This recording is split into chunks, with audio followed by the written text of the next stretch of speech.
안녕하세요. 이춘선입니다. 오늘은 자기가 자기를 사랑할 수 없는 이유 중에 이제 네 번째가 잘못된 세뇌 교육. 내가 지난 영상에서 좀 틀리게 쓴 글이 하나 있는 것 같아요. 그 잘못된 세뇌 교육 해가지고 이 글씨 바꿨어요. 이렇게 세뇌, 뇌를 씻는다는 세수할 때 세자로 세뇌가 아니고 세뇌. 그러니까 세뇌 교육. 오늘은 두 번째. 자, 두 번째로 잘못된 세뇌 교육. 네, 오늘 두 번째로 잘못된 세뇌 교육 다룰 텐데, 이거 다루기 전에 돌아가게 하고 들어갈게요. 자, 오늘 돌아가기의 제목은, 내가 만약 색깔이라면 나는 무슨 색깔이 되고 싶은가? 내가 만약 색깔이라면 나는 무슨 색깔이 되고 싶은지 1분 동안 생각하고 돌아가게 할게요.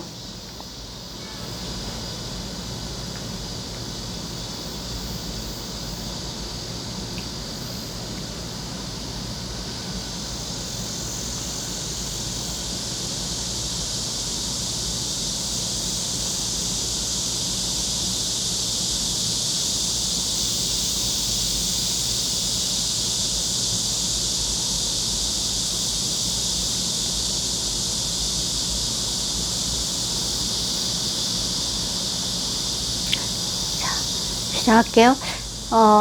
내가 만약 색깔이라면 나는 우리가 지금 현재 쓰고 있는 크레파스 중에는 그런 색이 없는 것 같아요. 한 크레파스 하나 안에 한 6, 7개 색깔이 막 섞여 있는 거? 한꺼번에 뭐 주황색도 나오고 초록색도 나오고 푸른색도 나오고 흰색도 나오고 핑크색도 나오고, 네, 이렇게 여러 색깔이 섞여 있는 그런 색. 네. 글쎄, 보석으로 치면 오팔, 어떤 오팔에서 나오는 그 다양한 색깔. 네, 그런 색입니다. 내가 만약 색이라면 연파랑, 하늘 같은 연파랑. 네. 자, 그 다음에 돌아가게 해서 무슨 색깔이 되고 싶으신지.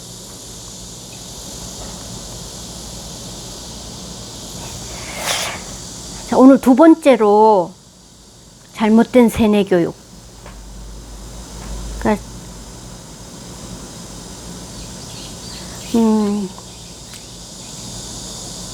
두 번째로 잘못된 세뇌 교육. 이제 완벽해야만 사랑받고 인정받을 수 있다. 이것도 잘못된 세뇌 교육이에요. 그러니까 실수는 안 돼. 이 인간의 당연한 실수조차 자신의 취약점을 드러내는 것으로 여기도록 세뇌 되지는 않았는가? 한번 생각해 볼 필요가 있죠. 그러니까 실수가 마치 약점인 것처럼 세뇌당하지 않았나?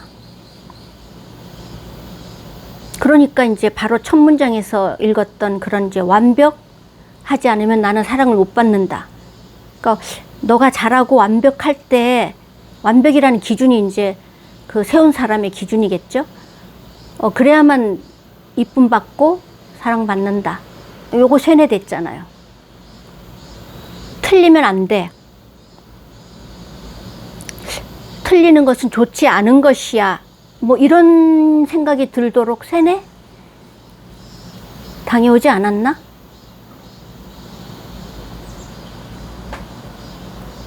아니, 틀릴 수 있고 틀리는 것이 자연스러운 거고 안 틀리는 것이 오히려 이상하다. 이런 말은 잘 못 듣지 않았어요? 그러니까 안 틀리는 게 잘하는 거지 이라고 이렇게 세뇌를 당한 거죠. 그러니까 그 다음에 실수 안 하는 게 더 좋은 거지. 이건 뭐예요? 비교? 무엇과 비교? 실수하는 것과 실수 안 하는 것에 대한 평가가 내려지고 비교가 내려졌는데, 실수 안 하는 게 더 좋고 실수를 하면 안 된다? 실수하는 것은 자신의 취약점을 드러내는 것이다. 뭐 이런 세뇌? 네. 이게 좀 잘못된 세뇌 교육이에요. 우리가 그렇게 교육을 받아왔는데, 그건 여기서 이제 이런 걸 듣고 자라니까 결국은 뭐예요? 내가 나를 믿지 못하는 사람이 된 거지. 아, 나는 부족한 사람, 나는 실수투성이, 나는 못난이, 나는 틀리기 일수인 사람, 나는 틀리니까 뭐 포기할 수밖에 없다. 뭐 이런. 네.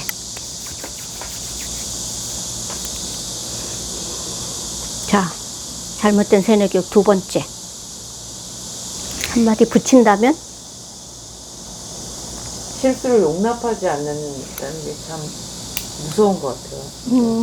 네, 실수가 취약점, 약점이다.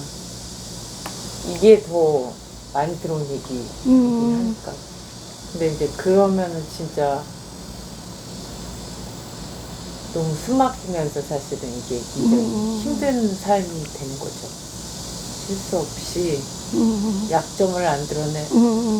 약점 있는 인간은 개조돼야 하는 인간이잖아요. 그 말 들으니까 갑자기. 그렇게 생각하지 않아요, 사람들이? 맞아.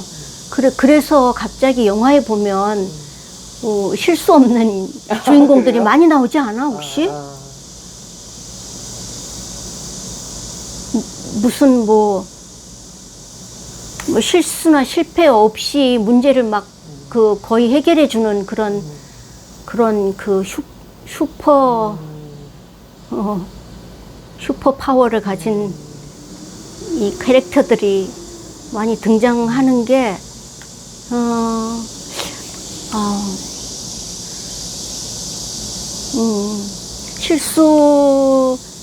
실수가 좋지 않은 것, 부정적인 것이라고 깊이 무의식 속에 어떤 그런 잘못된 그런 세뇌 교육이 있기 때문에 이제 어떤 역으로 이제 그렇지 않은 것들을 보여줌으로써 대리만족을 뭐라고 해야 되나, 이거. 그것 봐. 저렇게 실수 안 하는 사람들은 훌륭하고 얼마나 그 능력 있고 잘하냐. 그건 인간적인 한계를 넘어선 거 아닌가? 이 끝없이 인간의 그 한계를 넘어가려는 그거는, 어쩌면은, 인간적이지 않은 것을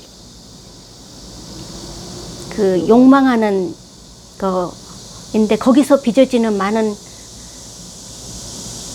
불행한 일들이 많이 있을 텐데, 그래도 끊임없이 그거를 반복해서 하는 건 또 뭘까, 이런 생각도 좀 들기는 드네.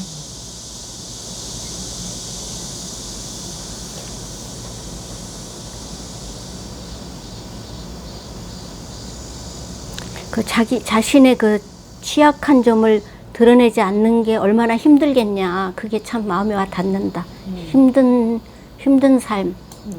그러니까 그러면은 자꾸 이렇게 돼야 될 것 같아. 위장을 해야 될 것 같아. 마치 취약하지 않은 것처럼 보여주고 위장하고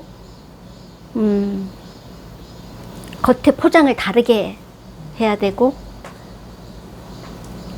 이제 그러다 보면은 그게 이제 하나의 뭐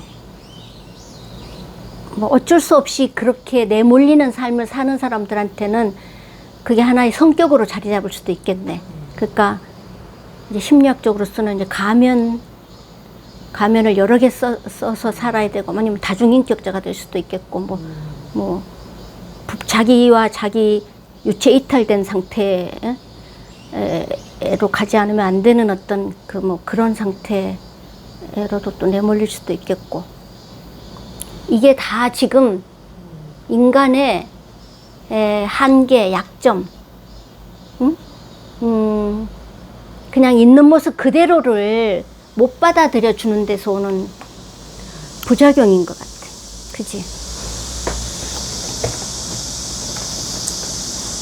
근데 한 가지 이제 또 생각하게 되는 거는, 그러니까 예를 들어서 전문가라거나 뭐 이렇게 어떤 실수가 좀 치명적이거나 그게 개인이거나 공동체에 하면 안 되는 경우, 그것과 일상에서의 어떤 뭐 그 성장하는 이들에 대한 관대한 문화와 그것이 구별되어야 되는가?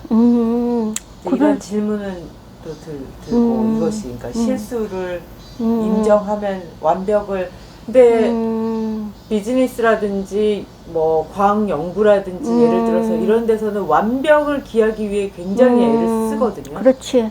그렇지. 또 학문에서도 마찬가지고. 근데 그런 데서 계속 실수와 실패를, 물론 거기서도 계속 여러 번의 이렇게 시도들이 실패할 수 있다는 거를 전제하긴 하겠죠. 실험이든지 그렇지. 그런데 이제 현실적인 거 말고 지향하는 바가 그게 굉장히 엄격한 영역이 있고, 그런데 우리 이제 전체적인 삶에서 뭐 성장하는 자녀나 혹은 뭐 시작하는 단계의 사람들에게 혹은 이런 것들이 그쪽에 조금 더 관대하고 또 아닌 곳에는 훨씬 더 뭐 예를 들어서 아이돌도 굉장히 처절하잖아요. 그 아이돌들이 그룹들이 연습을 하고 준비를 하려면 완벽에 가까운 춤을 추기 위해서 뭐 노래를 하기 위해서 엄청난 그 연습과 훈련을 받으면서 막 새벽까지 잠도 안 자고 하여튼 경쟁 안에서 자기를 드러내야 되니까.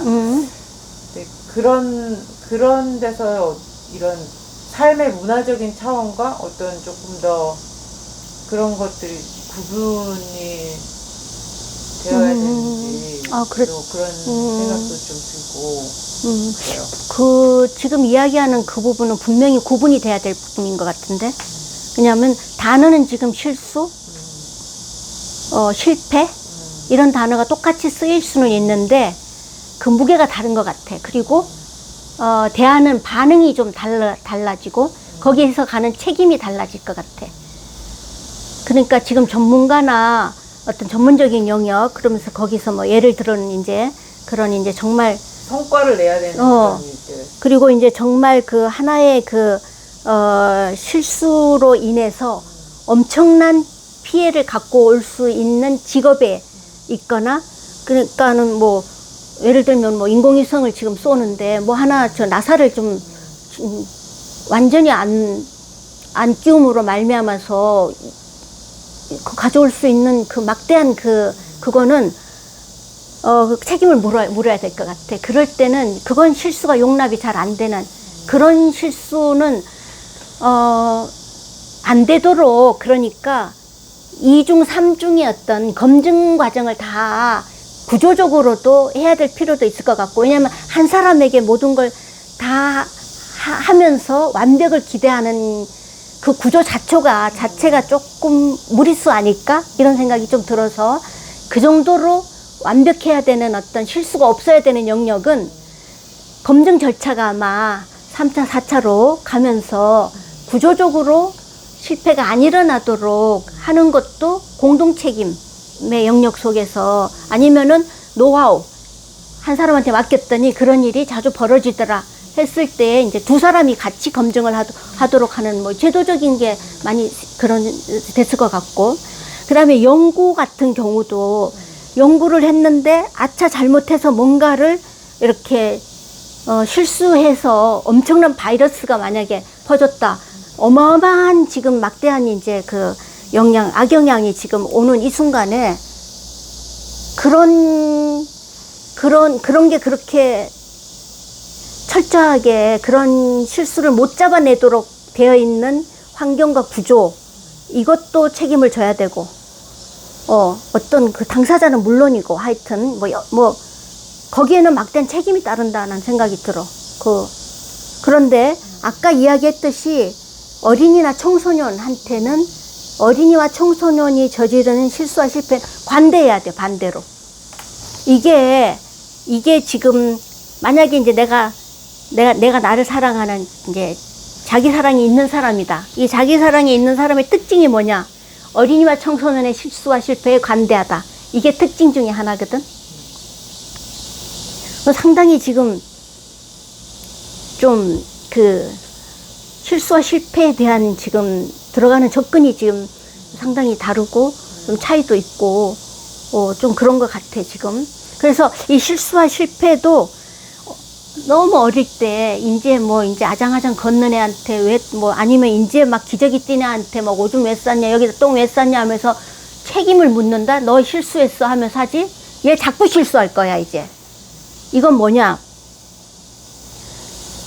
왜 어린이와 청소년들한테 실수와 실패는 관대해야 되냐? 하면은 그 실수와 실패를 통해서도 배우고, 그 실수와 실패를 통해서 더 실수가 이게 가져오는 어떤 내가 져야 될 책임이 있다는 것도 배워야 되고, 그것도 경험해야 되고, 그것이 미치는 좋은 영향과 나쁜 영향도 봐야 되고, 배워야 되는데, 편안하게 배울 수 있어야지 되는데, 이게 너무 이제 두려움으로 오거나, 너무 이렇게 벌러 오면, 내가 정지가 돼서 못 배운다니까?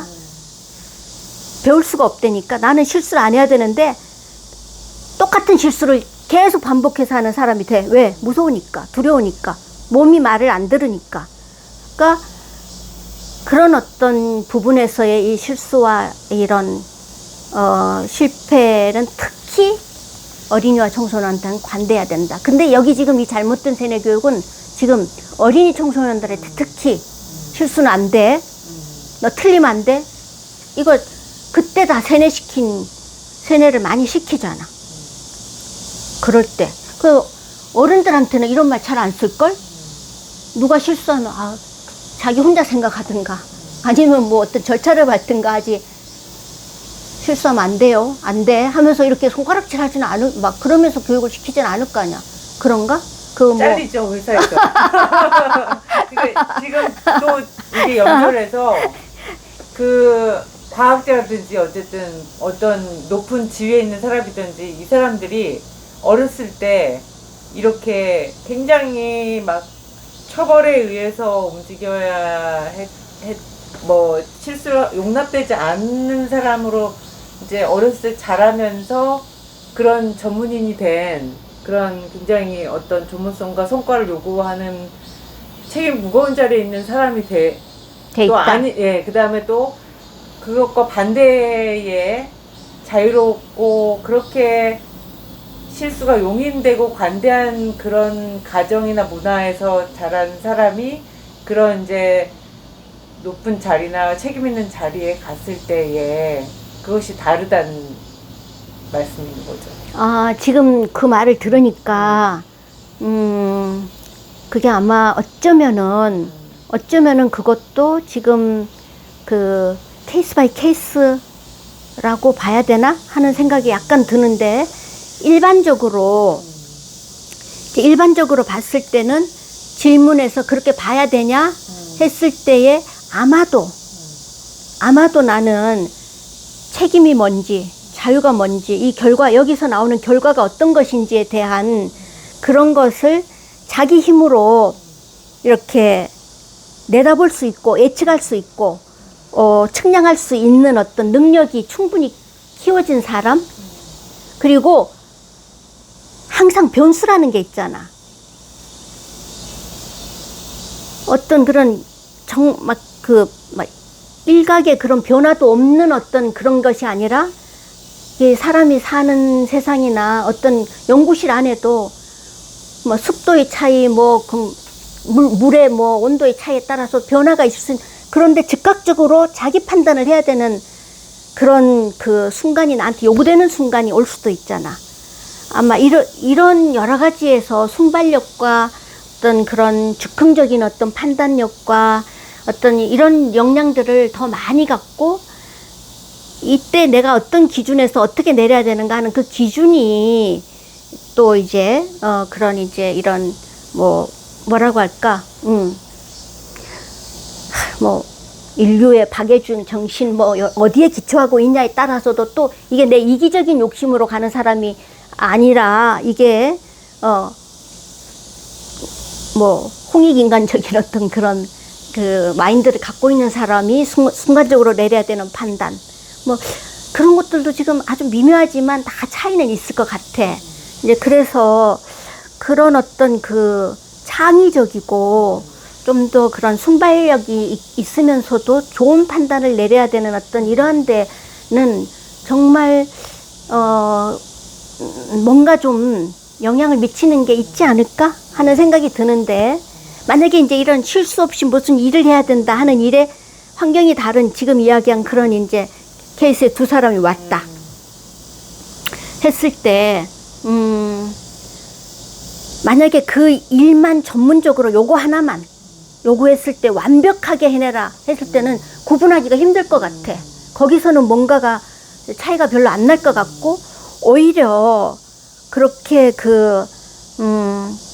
막 완벽을 요구당하고 막 그런 어떤 그런 사람들은 그렇게 어쩌면은 일 중심으로 철저함이 더 있을 수도 있어. 그게 다른 사람 생각 안 해도 되니까. 다른 문제 생각 안 하고 오히려 그런 어떤 판단을 해야 되는 게 어쩌면 더 복합적으로 많이 생각 안 하고 그냥 딱 한두 가지만 딱 생각하고 일을 해야 되는 그런 경우에 놓이게 되는 경우에는 어쩌면은 그 완벽이라는 게 그건 뭐 결국은 이제 뭐 기술력의 차이 또 뭐 정말 이게 100% 둘 다 완벽이 똑같냐 수준이 뭐 이런 것들도 또 작용할 수도 있고 근데 어떤 상황과 어떤 자리 또 뭐 이런 데 따라서 근데 뭐 그런 어떤 그 과학적이고 막 정밀해야 되고 정확해야 되는 거는 사실 자폐 스펙트럼 안에 있는 사람들 중에 과학자들도 많이 있잖아. 뭐 아인슈타인도 그 중에 하나였다고 하고 또 뭐 우리가 잘 아는 그 빅뱅 이론에 나오는 호킹 박사. 그 사람도 근데 빅뱅 이론이라는 그 시리즈 미국의 드라마 시리즈에 그거 몰라? 거기 모르는구나. 거기에 이제 약간 이렇게 뭐 자폐 스펙트럼 속에 있다고 봐야 될 것 같아. 그래도 아주 놀라운 과학적인 지식과 능력을 발휘하는 영역에서는 일을 참 잘하거든. 하여튼 좀 어려운 문제이긴 해. 어려운 문제이긴 해.